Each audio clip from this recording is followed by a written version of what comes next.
Okay, your next comedian, he's very funny. I think you're gonna love him a lot. Ladies and gentlemen, put your hands together for Brennan Mitchell!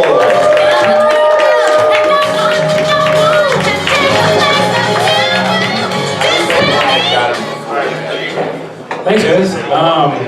Well, now you all know my name. I want to get to know you guys. Let's go around the room and get your names and how big your penis is. Starting with you. What's your name, man? How big's your piece? You got a pig on you or what? You don't have to answer. You don't have to answer. Unless it's over 7 inches, and then I'm pretty sure you're legally required to tell us how big your penis is.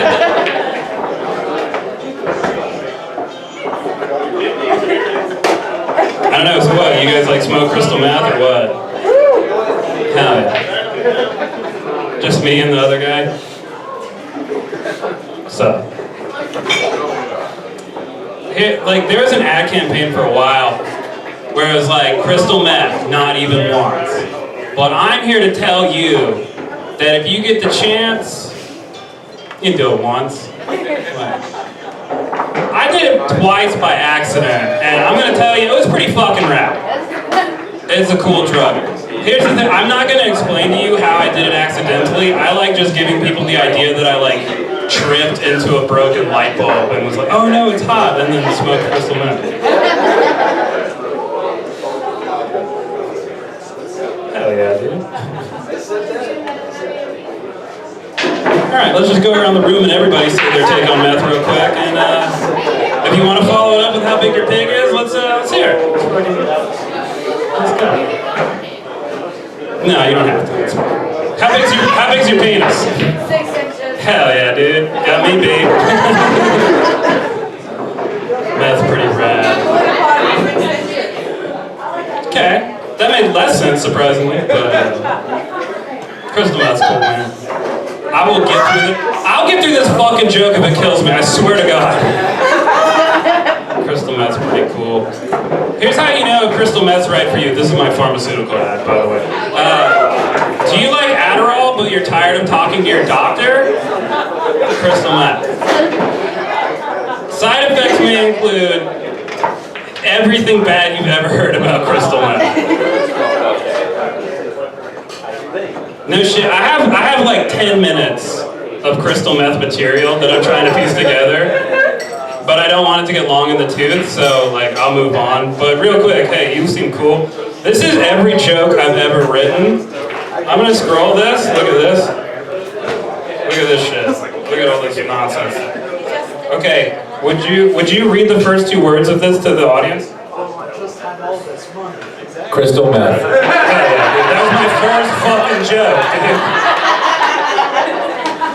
I'm gonna get an hour on just meth. I'm sorry, I'm gonna write an hour on just meth. Got my words mixed up.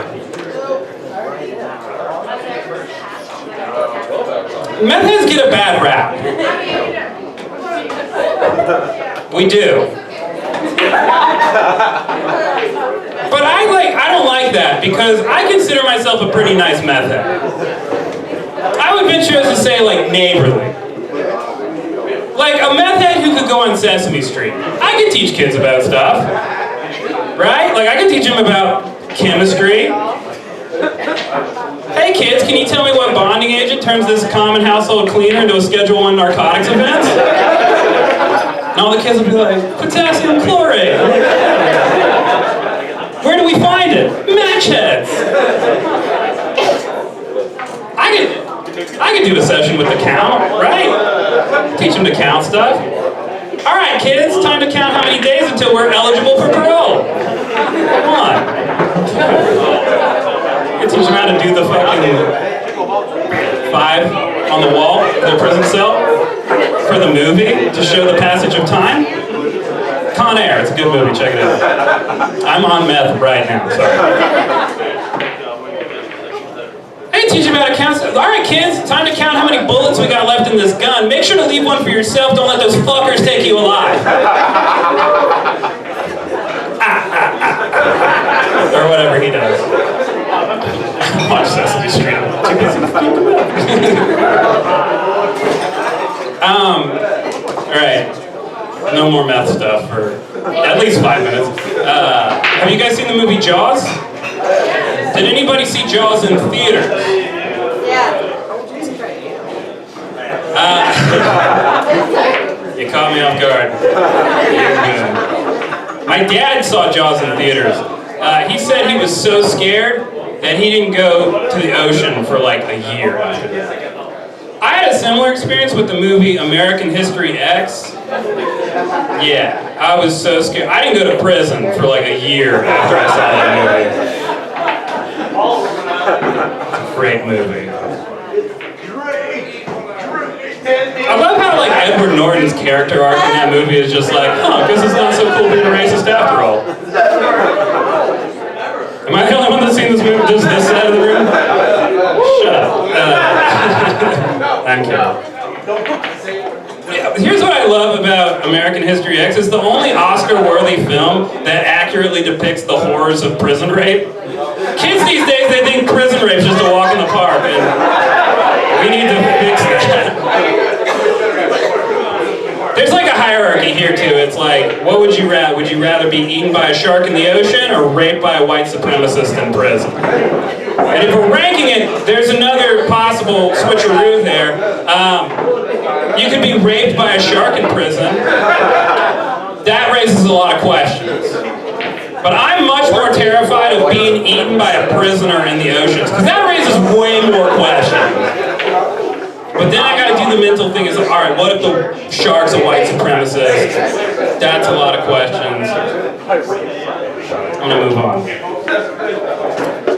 Thanks, dude. I'm fucking always here for your love and support. Appreciate you. I'll give you tickets to the taping. Check out my new comedy album. I wrote this on meth and other observations. Dude, guys, fellas, hey, shut up, fellas. You know when your balls smell like soy sauce because, like, you mentally, like, can't stop dipping your balls in the soy sauce? Is that just me? Okay, more relatable material, sorry. I have a friend who likes to shave with disposable razors, but he'll use the same one for like 2 or 3 minutes. I was like, dude, much like condoms and hypodermic needles, you should really only use this like 3 times. Like 4 max if you're in a pinch. So I found him some new razors. Do you know Bic, the lighter company? Bic also makes razors. So I showed him those. They're pretty inexpensive. You can use them a little longer than a disposable. But for myself, I figured out it's just cheaper for me to shave with a lighter.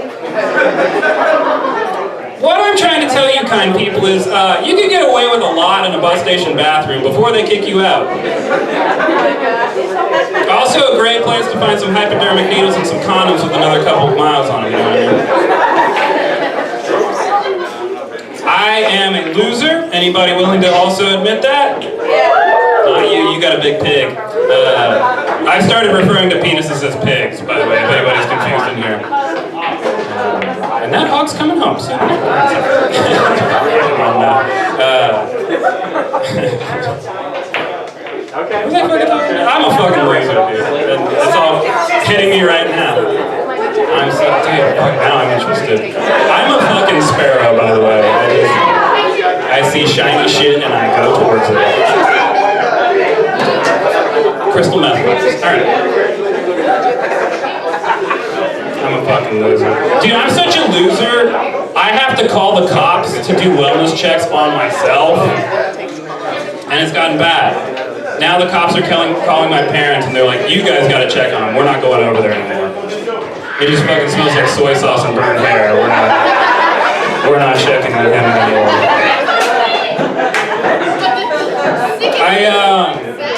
I realized recently that like country singers are a lot like politicians in that they just kind of take the temperature of the room and go with the times. Because I noticed the country music they're making now is not like the country music they were making when I was growing up. Like, we're getting songs now that are like, guess I'm cool with weed. And we're writing choruses like, I no longer try to fist fight guys for holding hands.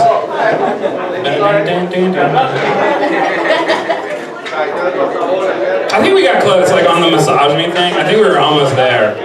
Like I feel like we were about to get songs like, girl, when I see you in those Daisy Duke shorts, It's your body, your choice. And then the Supreme Court ruined that. All that great possible country music. No, I think you're thinking of something different. I'm more concerned with the country music. Now we're just gonna get songs that are like, life begins at the moment I see you in those Daisy Duke shorts. I'm pretty sure I lost my virginity to a pedophile. I'll let that sit for a second. So like she was 19, I was 14. That's pretty close, right? Like that's if you switch it though, right? I'm not saying it's close. It is close. I don't think we think about it the same because I feel like most of the times we hear about it, it's like a teacher getting caught with their students. My favorite example of that, besides mine was cool. This woman in Ohio got caught having sex with like 8 or 9 of her students. That's wild. I think I know how that happened. Because if I was in that class, I would have treated that teacher like she would have treated me if I brought bubblegum to class. I'd have been like, oh, I'm sorry, Miss Smith, did you bring enough pussy for the entire class? Spread the love around. Do you know she was like forging all those grades? All those grades in that class were fraudulent. She was giving all the boys B's so they could stay on the football team, and they're laying pipe. And she was giving all the girls A's so they'll keep their fucking mouths shut. Good night. Ladies and gentlemen, give it up for Brennan Mitchell!